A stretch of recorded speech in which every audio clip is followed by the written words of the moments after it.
qualquer coisa você começa a ficar irritado, qualquer coisa que antigamente você levava de bom humor, no trânsito, numa fila de supermercado, numa fila de banco, e você começa a ficar mais irritado facilmente, até com as pessoas que você ama. E aqui fica um ponto importante, né?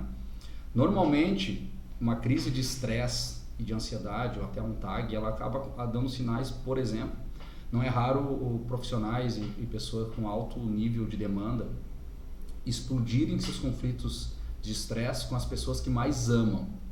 Por exemplo, com a esposa, com os filhos, com o irmão, com o pai, com a mãe, porque são relacionamentos que são fortes. Então você não vai explodir com um estranho na rua muitas das vezes, e isso é um bom sinal, mas você explode em casa com a esposa por nada. Às vezes uma coisa está fora do lugar, uma discussão de alguma coisa que está passando até na televisão, ou algum posicionamento em relação aos filhos, explode de uma maneira muito mais agressiva que o normal.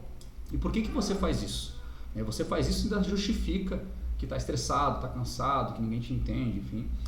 Porque é nesse relacionamento que o elo é mais forte. Então a porrada come ali, entendeu? Então você acaba descontando, desabafando, e nada mais é que um pedido de socorro, tá? Então é importante para quem tem marido, esposa passando por isso, irmãos, filhos, explosões em momentos tranquilo em família, é um sinal de estresse, mas principalmente de algum trauma, alguma coisa está acontecendo com essa pessoa, e essa explosão no relacionamento mais bacana, mais forte da vida da pessoa, é um sinal de que a pessoa está fugando. É como se eu estivesse numa corrida e tentasse jogar meu carro lá na área de frenagem, porque inconscientemente eu não consigo fazer com aquelas pessoas, com aquele ambiente que está causando esse estresse em mim.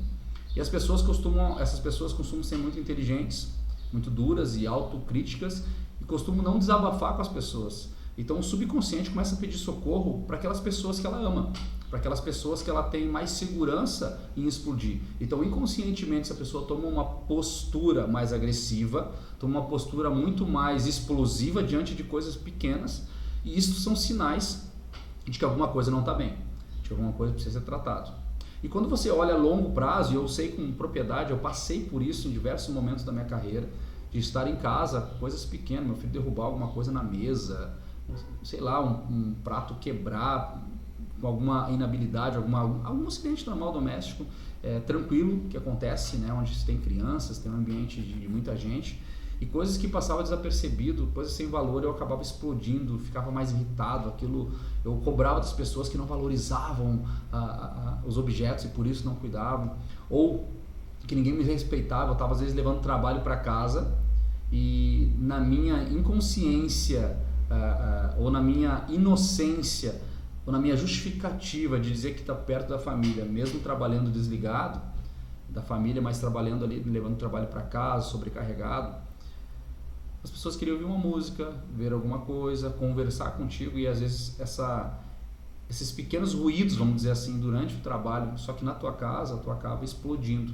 e as pessoas que não têm culpa nenhuma da tua condição de estresse, da tua condição de burnout, da tua condição de ansiedade, não tem culpa nenhuma, acabam sendo tua válvula de escape. E não é raro isso se prolongar ou ter picos. Então você entrega o projeto, volta, então semana sim, semana não, você tem uma oscilação de humor, e essas explosões em casa ou com pessoas que você gosta muito acabam sendo sinais de que precisa ver, precisa cuidar, precisa dar uma olhada no que está acontecendo. Outro processo comum de comportamento, e é a minha especialidade entender comportamentos a partir de resultados, é fugir, né? Ter uma diversão como fuga.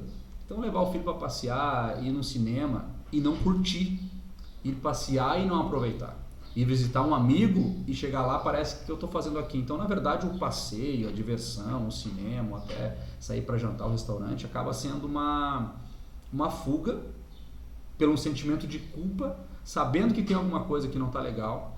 E aí você está consumindo o tempo que deveria ser da família, dos filhos, enfim, do pai, da mãe, da esposa, e tenta compensar criando uma atividade, criando um compromisso no qual você não vai estar presente de verdade, porque o estresse, a tensão ou a ansiedade não vai deixar você aproveitar, porque mentalmente você não está bem.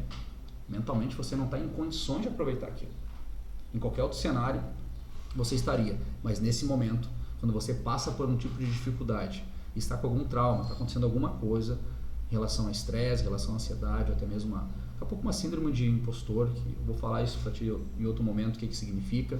O nome ele gera confusão, mas uma crise de ansiedade, um TAG, né? Ou até mesmo um PA, que é um pensamento automático, né? Tudo tu faz no automático, tu tem resposta muito rápida e na verdade você está passando por uma crise, por algum tipo de transtorno vinculado ao trabalho, vinculado à pressão, vinculado a alguma ansiedade, vinculado a algum tipo de crise de pânico, alguma coisa está acontecendo. Mas como você é muito fechado, você tem uma armadura, né? Que nem eu costumo falar nas minhas mentorias, tem uma armadura muito dura, conquistada ao longo do tempo, com a experiência e com a tua história, fica difícil de perceber para os outros, mas você inconscientemente sabe, mas não admite, porque pensa erroneamente que admitir que não tem algo, que tem algo que não está legal, que tem algo que não está indo bem, que você precisa sim de uma válvula de escape, de uma ajuda, de uma técnica para poder reduzir a ansiedade, reduzir essa pressão criada pelo ambiente profissional, pelo ambiente de projetos da tua empresa, enfim, precisa sim de alguma coisa para aliviar isso e direcionar um pouco dessa ansiedade e reduzir isso para organizar o teu comportamento. Então, teu comportamento é o primeiro sinal que alguma coisa não está bem. Então, se teu comportamento está mudando, as pessoas estão percebendo isso, tu explode por poucas coisas, por coisas pequenas, coisas que tu não tinha irritabilidade antes, é o primeiro sinal de que alguma coisa não está legal. E aí está na hora da gente conversar, está na hora da gente começar a entender o que está acontecendo, porque quanto mais procrastinar, saber o que está acontecendo, mais tu vai gastar dinheiro no futuro. E o pior, tu pode perder pessoas importantes na tua vida, perder oportunidades de trabalho, de negócios, e esse tempo não volta. E muitas vezes as pessoas saem feridas disso, muitas vezes você sai num estágio que vai ter que estar tomando um monte de remédio aí para poder tentar minimamente ter uma regulagem de humor, por exemplo, né? Ou reduzir a taquicardia, porque você perdeu o controle, porque prolongou a decisão de ir atrás de alguém para te ajudar, né? Então isso é importantíssimo ter consciência. Se você é tão inteligente para fazer um projeto, tão inteligente para entender do que eu estou falando, você tem que ser inteligente, mas principalmente corajoso para tomar a decisão.